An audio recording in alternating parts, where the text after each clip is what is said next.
Pagbukas ng pinto ng motel room, agad itong pinasok ng mga ahente ng NBI.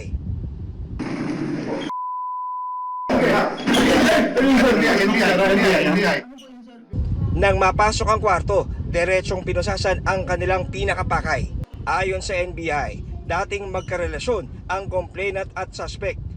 Pero nang makipaghiwalay ang biktima sa suspect noong nakarang taon, sinimulan na raw ng suspect ang pananakot para siya'y mapilitang makipagtalik. Base din sa sinasabi nitong subject natin ay may mga sex videos sila. At ito ay ang kanyang ipinapanakot dito sa dati niyang kasintahan dito sa ating complainant na isisiwalat sa kanyang mga kamag-anak at sa kanyang mga mahal sa buhay at mga kaibigan sa trabaho.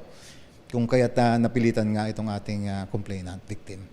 Sinisikap pa rin namin kunan ng pahayag ang suspect na nakakulong sa NBI Detention Facility sa Muntinlupa. Pinakasuhan ng ating direktor ang nahuling subject para sa paglabag sa Cybercrime Prevention Act, grave coercion, grave threats, at acts of lasciviousness. Kinasuhan din natin siya sa paglabag sa Republic Act 8353 or rape.